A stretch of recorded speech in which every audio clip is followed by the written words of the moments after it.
छांगा मांगा का भूखा साया दोबारा। ये वाकया चंद साल पुराना है, जब चार दोस्तों असद, दानियाल, आसिम और जुबैर ने एडवेंचर के शौक में लाहौर के करीब छांगा मांगा के जंगल के सबसे घने और ममनुआ इलाके में रात गुजारने का फैसला किया। वो जंगल के उस हिस्से में पहुंच चुके थे जहां आम तौर पर लकड़हारे भी दिन के वक्त जाने से डरते थे। रात के 2 बज रहे थे। हर तरफ मौत का सा सन्नाटा था, जिसे सिर्फ झींगरों की आवाजें और तेज हवा की साएं तोड़ रही थी। चारों दोस्त आग के गिर्द बैठे थे कि अचानक जंगल की गहराई से एक ऐसी चीख गूंजी जो किसी इंसान की नहीं हो सकती थी। वो एक दर्दनाक, गसीली और हल्क फाड़ देने वाली आवाज थी। ये क्या था? आसिम ने कांपते हुए अपनी हंटिंग नाइफ छुरी मजबूती से पकड़ ली। इससे पहले कि कोई जवाब देता, उनके कैंप के बिल्कुल पीछे झाड़ियों के टूटने की होलनाक आवाज आई। जुबैर ने घबराकर अपनी तेज टार्च की रोशनी इस तरफ मारी।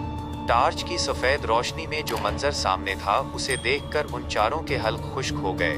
झाड़ियों के दरमियान एक इंसान नुमा वजूद खड़ा था, लेकिन वो इंसान नहीं था। वो एक जिंदा लाश थी। उसका आधा चेहरा गल चुका था, जहां से हड्डियां और रेशे बाहर निकल रहे थे। उसके पूरे जिस्म पर जगह जगह गहरे जख्म थे, जिनसे काला गाढ़ा खून और पीप बह रही थी।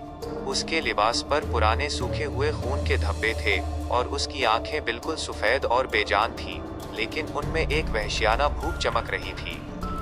भागो, असद चलाया, लेकिन बहुत देर हो चुकी थी। वो जिंदा लाश किसी चीते की रफ्तार से झपटी और उससे पहले कि दानियाल अपनी जगह से हिल पाता, उस बुला के नौकीले गंदे नाखून दानियाल की गर्दन के आर पार हो गए। चैर्रर, एक होलनाक आवाज के साथ उसने दानियाल की गर्दन का पूरा हिस्सा एक ही झटके में अलग कर दिया। खून का एक फवारा उछला जिसने लकड़ियों की आग को आधा बुझा दिया।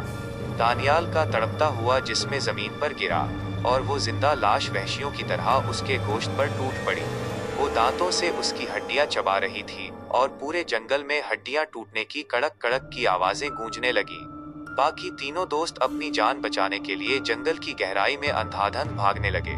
कांटेदार झाड़ियां उनके चेहरों और हाथों को जख्मी कर रही थीं, लेकिन खौफ का ये आलम था कि वो पीछे मुड़कर नहीं देख रहे थे।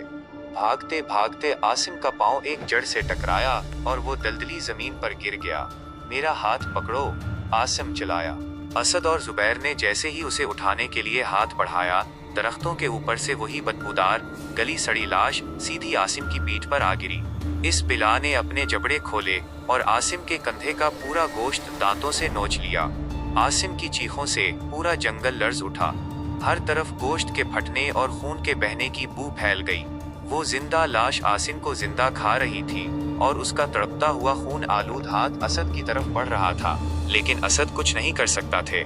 असद और जुबैर ने जैसे ही ये देखा, वो खौफ के मारे पागलों की तरह भागते हुए जंगल के एक पुराने मतरूका लकड़ी के कैबिन में घुस गए और अंदर से भारी लॉग लगाकर दरवाजा बंद कर दिया। दोनों फर्श पर बैठकर बुरी तरह हाँप रहे थे। कमरे में घुप अंधेरा था और जुबैर की टार्च अब धीमी हो चुकी थी। टिप टिप टिप, अंधेरे में किसी माया लिक्विड के गिरने की आवाज आई। असद को अपने कंधे पर कुछ ठंडा और लैसदार महसूस हुआ।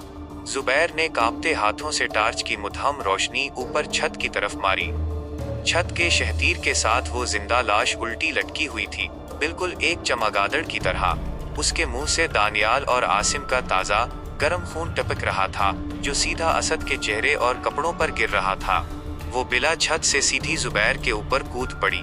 उसके नाखून जुबैर की आंखों के अंदर घुस गए और एक सेकंड में उसने जुबैर का पूरा चेहरा नोचकर अलग कर दिया। जुबैर की आखिरी चीख कैबिन की दीवारों से टकरा कर रह गई। असद ने पागलों की तरह दरवाजा खोला और बाहर जंगल की तरफ भागा।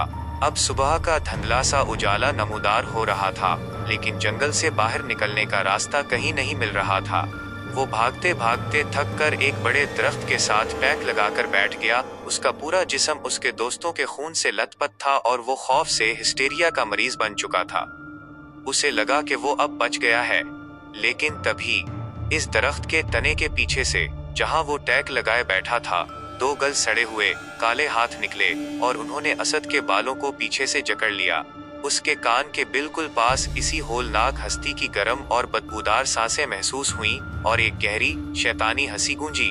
तुम सब मेरे जंगल का हिस्सा हो, कोई बाहर नहीं जा सकता। और एक आखिरी बार जंगल में किसी इंसान की हड्डियां टूटने और गोश्त के चीरने की होलनाक आवाज गूंजी और फिर मुकम्मल खामोशी छा गई।